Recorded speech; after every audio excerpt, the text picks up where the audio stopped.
Hello, my name is Anuska Taylor and welcome to my channel.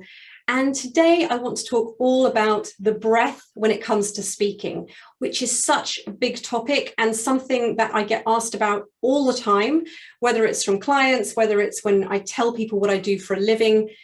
I often hear the same thing. I don't think I breathe right. I'm not breathing from the diaphragm. I'm running out of breath all the time. I can't project my voice effortlessly, all of these things. Now, just to be clear, the breath is very, very important. It's the power source of our voice, but it is one of three subsystems of voice production.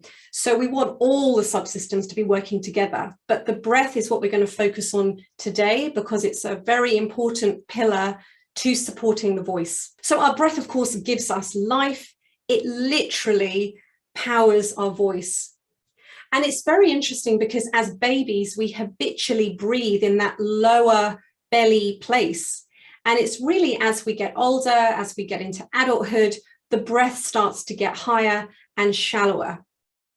That is not conducive to optimal, powerful speech.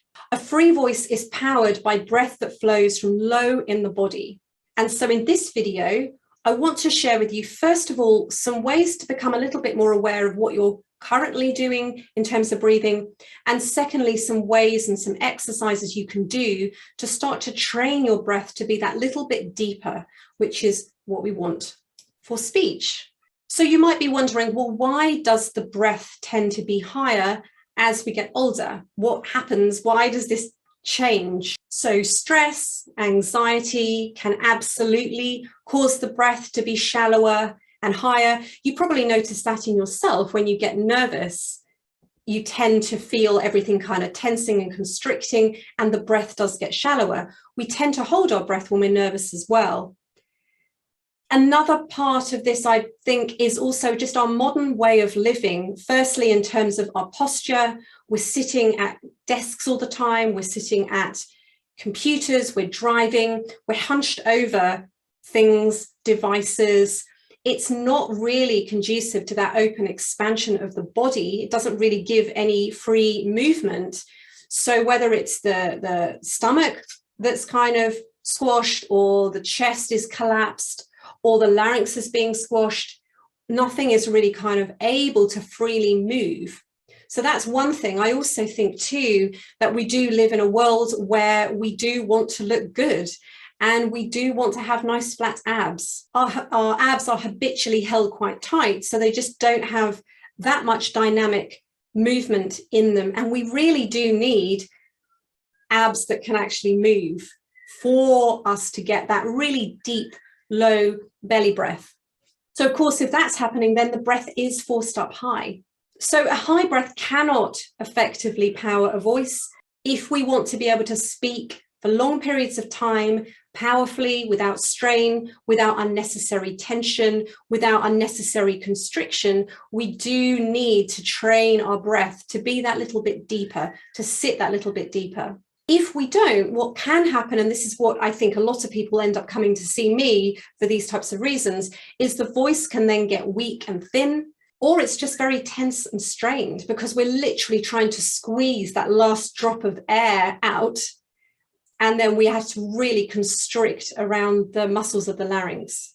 And what I find with many of my clients is they end up running out of breath and they don't really know why they're running out of breath.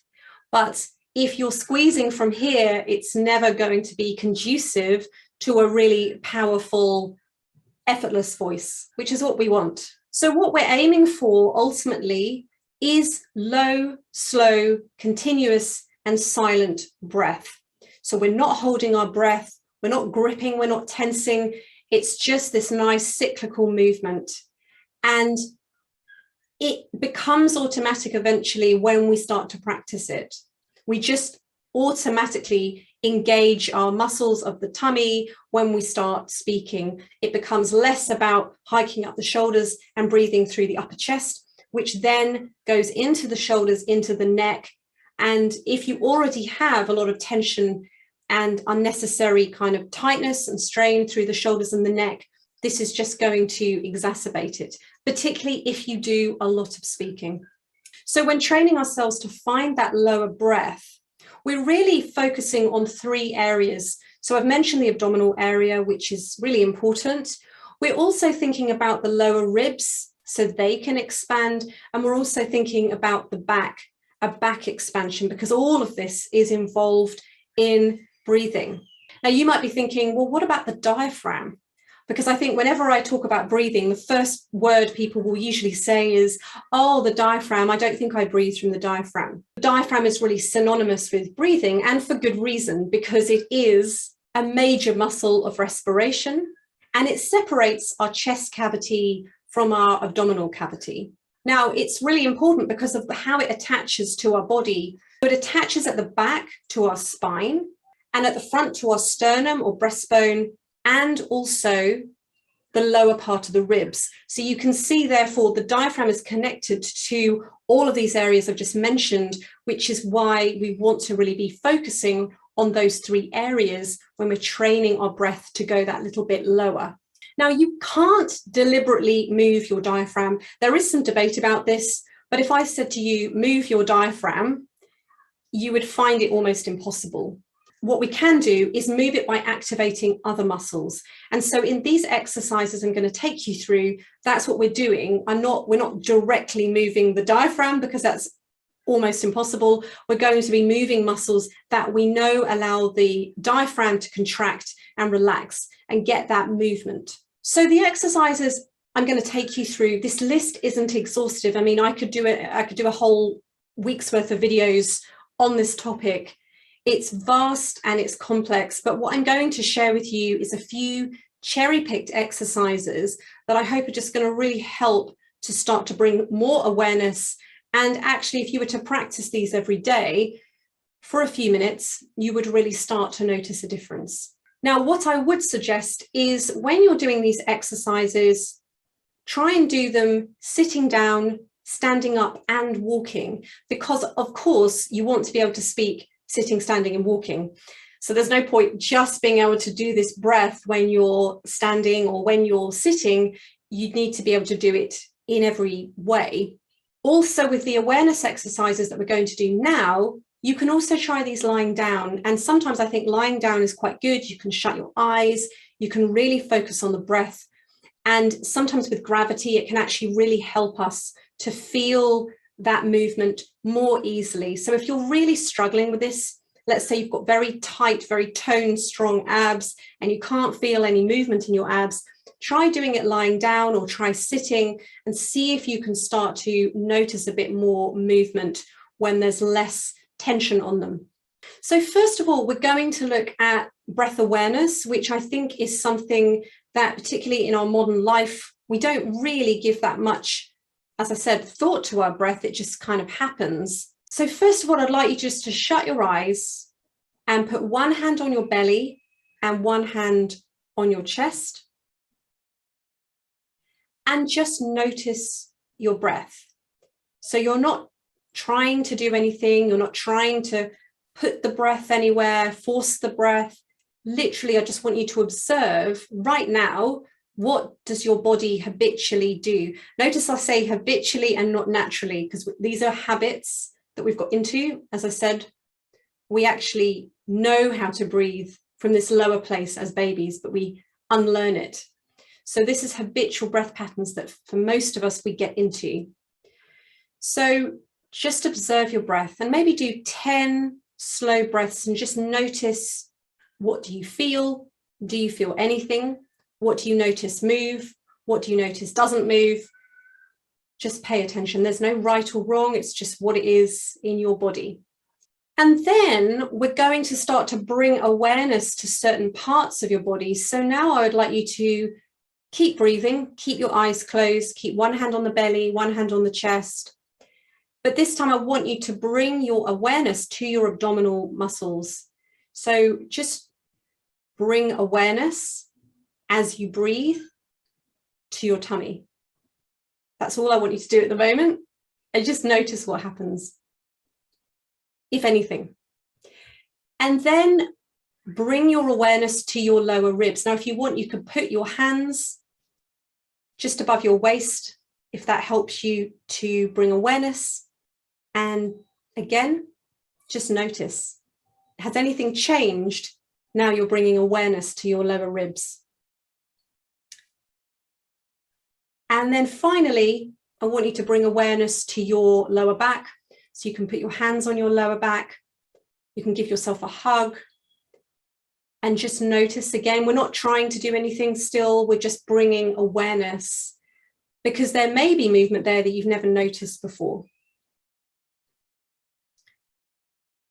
And finally, again, just notice, do you habitually breathe through your nose or your mouth, or do you inhale through your nose or inhale through your mouth, or have you no idea? See if you can bring awareness to that too, like how are you taking in the air and exhaling? Okay, so now we're going to do some exercises. And before we start these exercises, it's really important that you just take a moment to make sure that you are in the best possible position for these exercises. So make sure that your shoulders, your arms, your hands, you can do some shoulder rolls, you can shake your hands, you can shake your arms. Just see if you can relax your shoulders, your arms, your hands, because we know that there are connections between the shoulders, the hands, and the arms with the voice. So if they are tense, it's likely to feed into the voice. So start with that, give yourself some shoulder rolls, just try and relax as much as possible. Make sure your chest is proud, but that doesn't mean flaring the ribs. You keep the ribs in, but you keep the chest up, and you keep the head on top of the shoulders, which kind of sounds really obvious, but you'd be amazed, and I do this totally myself too. We tend to kind of poke our chin forward or poke our chin down, particularly because we're on devices all the time, or poke our chin up. So we just want the head on top of, like a bit like a lollipop. I heard a teacher say once, the head just sits on top of the body like a lollipop, and the chin is just at sort of right angles to the neck. But again, we're not gripping, we're not tensing. We want a softness in the body while opening the body. So what we're going to do now is we're going to start to bring some awareness to those areas we've talked about, the abdominals, the ribs, and the lower back. And we're going to use one particular sound, which is the psh sound. And we're going to use that for all the exercises just to make it easier. So as you can see, I've changed my position, so hopefully you can see me a little bit better. So we're going to put one hand on the belly. You can keep one hand on the chest for the moment, if that helps, just if nothing else, to remind you that this can really stay very relaxed.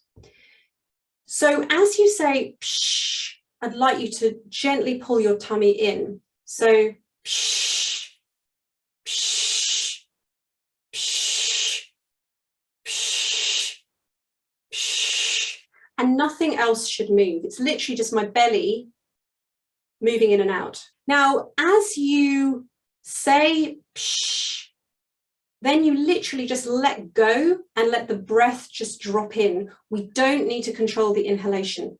The only thing we're controlling is the exhalation. Psh, psh, psh. The body will naturally fill a vacuum. So as soon as the air is released, it will automatically fill the lungs back up with air. You don't need to deliberately do anything for that. Now we're going to do the same thing, but with the ribs, and we're going to bring a bit more awareness to the ribs. So we're going to put our hands just on the lower rib area, and we're going to do the same thing, and you'll still be able to feel your belly moving. So your belly is still going to move. We're also going to see if we can bring a bit more awareness to the lower ribs. So we're going to do the same thing. Psh, psh, psh, psh, psh. And just see if you can bring a bit more awareness, a bit more movement is going on in the bottom here of the rib cage. So now for the final one, we're still doing the psh, but we're going to bring more awareness to the lower back.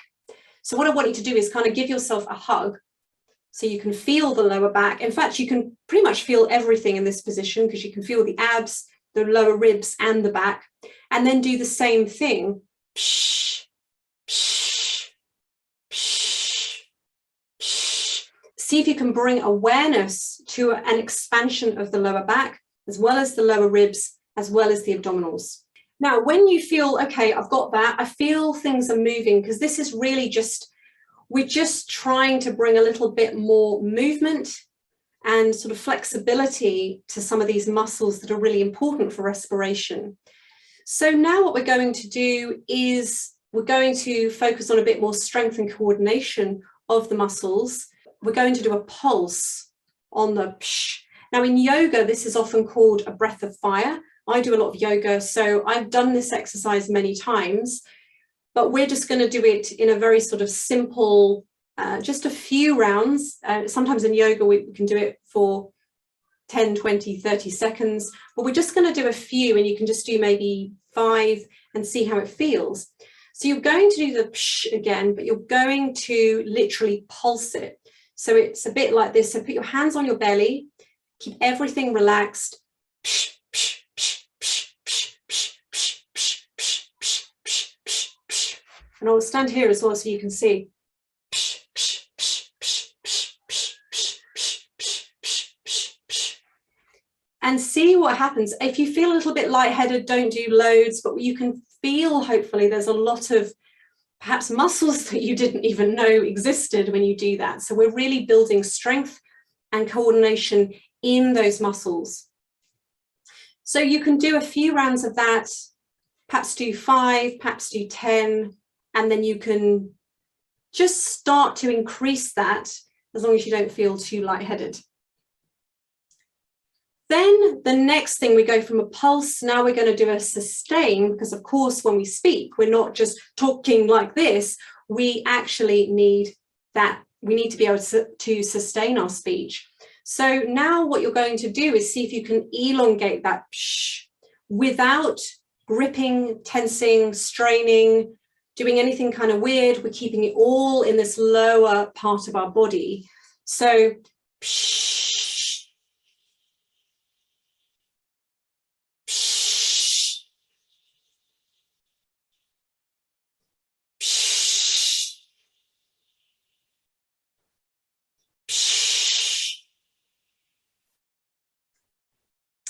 This is all preparing us for actually speaking, believe it or not.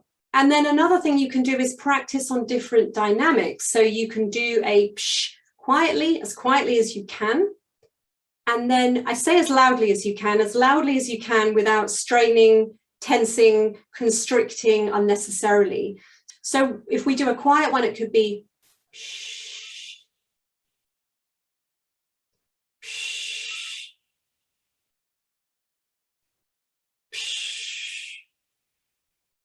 And then a loud one. Psh, psh, psh.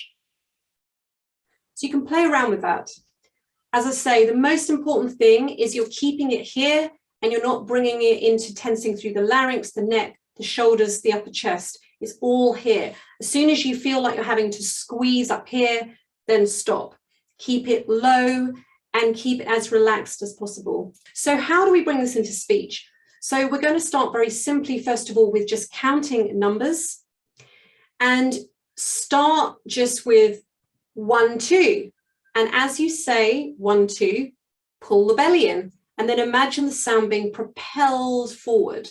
So again, this is all relaxed, upper chest, shoulders, neck, jaw, throat, voice. There shouldn't be any tension here. So 1, 2, and then you can increase it. 1, 2, 3, 1, 2, 3, 4, 1, 2, 3, 4, 5, 1, 2, 3, 4, 5, 6, etc.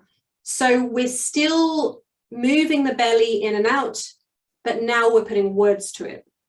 And then finally, if you think, yep, that's easy, got that, done that, I can count to whatever, then you can start to put some very short, simple sentences in to start with, and then you can expand those sentences. So you could start, for example, by just saying your name or where you live. My name is Anuska. My name is Anuska. And just practice that. And then eventually, of course, you can start to actually utilize this deeper belly breath when you actually practice your speaking, practice your presentations, and notice what a difference it makes. Now, just one little thing I wanted to mention too is if you feel like when you do this, you still have to put quite a lot of effort in, it could be because your pitch is too low. So if you're talking down here and then you're trying to push the voice from there, it's still going to be a lot of effort. So try, if you find that that's the case, just try and slightly raise your pitch as you do it. So let's say you talk down here and you think, oh, it's really hard to get my voice out. Just slightly raise your pitch, and you can find that on a my name is Anuska. My name is Anuska. And really, when we marry the pitch with the breath, that's when the voice is really powerful. The pitch is a whole other video, and I have done videos on that. So I hope that's really helped. There's a lot here, and all I would say is you do have to practice. It's about consistency, it's about focus, but I promise if you were to do sort of 30 seconds a day, you would be amazed at how quickly this becomes automatic, how quickly this becomes normal, that your breath just naturally deepens. And it may well feel a little bit weird to start with because you've spent your whole life breathing in this sort of shallow upper chest area, and now we're kind of deepening it. But I hope through these exercises, you'll really see what a difference it makes to the power potential behind your voice with, relatively speaking, little effort on your part, probably more mental effort than physical effort. So please do post any comments, questions below. I really hope this has helped. I can do more videos on this topic because it is vast, and this is just the tip of the iceberg. So please do ask me questions. And if you also would like any help with your voice, also please do get in contact. But until my next video, I will see you again soon.